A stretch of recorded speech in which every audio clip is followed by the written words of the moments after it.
In last class, we cover the various foreign trade or export promotion measures adopted by our government, like import facilitation scheme, export incentive, export houses, we have a production assistance, we have a marketing assistance. And we also cover the various organizations which are set up for export promotion like your advisory bodies, promotional organization and service institutions. Now, in this lecture, we are going to cover export oriented units, export promotion zones, and special economic zones. Here, there are a number of schemes which are promoted by Government of India time to time to encourage the exports like special economic zone, export oriented units, software technology park, biotechnological park, etc.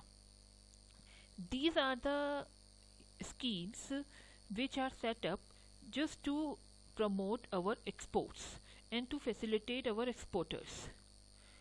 Now we are going to cover special economic zone in detail.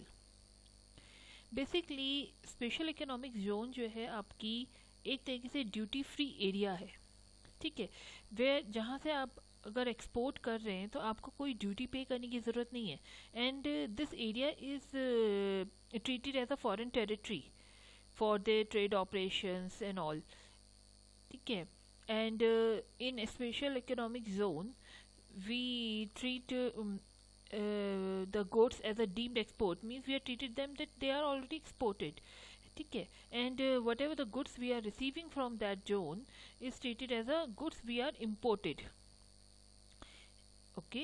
And here special economic zones are imported or procured from duty free areas and all domestic tariff areas, you can say, without any payment of duties for manufacturing goods, services, for production, processing, assembling, repairing, etc.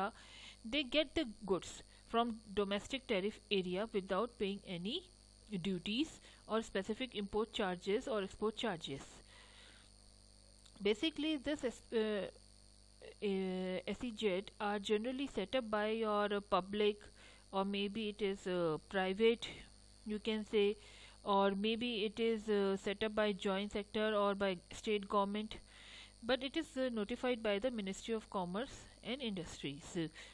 Basically, these export processing zones are also converted into special economic zones with the special notification by the Ministry of Commerce. Now the approval. All the proposals for setting up special economic zones are approved by the development commissioners, and they provide approval for manufacturing, for trading, for reconditioning, or you can say re-engineering, or for the service activities. And minimum requirement or network criteria for setting up any special economic zone: in case of multi-product, we need a minimum investment 10 billion rupees, and for sector specific, if we would talk, we need minimum investment of rupees 2.5 billion. And special features we have in special economic zone policy are it simplify our procedures for development, operations and maintenance of special economic zones, and setting up the units. They are without they give a single window clearance for setting up special economic zone. They also give a single window clearance for setting up a units in your special economic zones, and it will also give you a single window clearance in a matter related to central as well as your state governments. So this policy is made just to simplify the procedure for development and for setting up any units and for any government clearance. Now the administrative setup. The administrative setup for functioning of special economic zone is in the apex head. It is a board of approval. Then zonal development commissioner is there. Then unit approval commissioner, and then your development Commissioner. Generally, development commissioner are the part of the unit approval committees. Like Board of Approval, it is a apex body which is headed by the Ministry of Commerce and Industries. And unit approval committee are under the zonal level. Then then each and every special economic zone is headed by the development commissioner, and development commissioner is the office chairperson of your unit approval committee. And once it get approved by your board of approval, and the central government has notified that this area is under the special economic zone, units are allowed to set up their business there. Okay, means special economic zone के लिए पहले area जो है आपकी notify हो रही है board of approval से, एंड जब आपका एक एरिया स्पेशल इकोनॉमिक जोन आपका बना दिया गया, then they are allowed to set up the units. अलग अलग मैन्युफैक्चरिंग यूनिट, सर्विस यूनिट्स जो हैं आपकी फिर अलाउ होती हैं वहाँ पर सेटअप करने के लिए. And those units which are set up under this special economic zone area, they get all the benefits provided to this particular special economic zone act.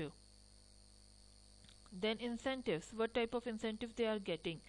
Specifically, special economic zone are treated as a foreign territory within a country.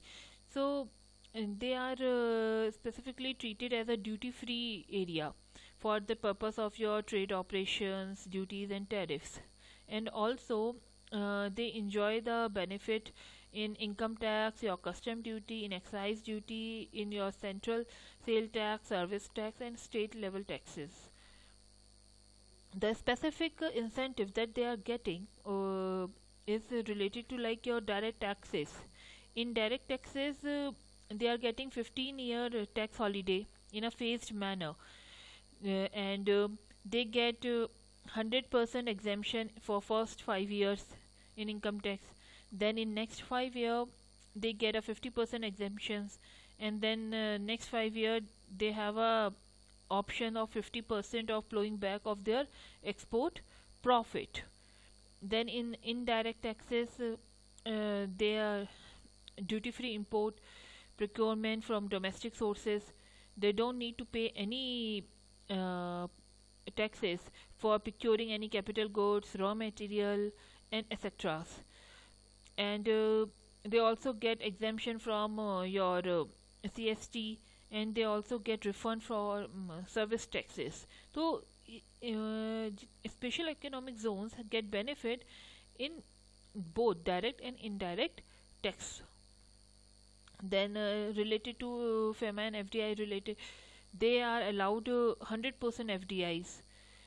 So there is no problem for the investment in a special economic zone, except there are certain areas where 100% FDI is not allowed, like your arms, etc.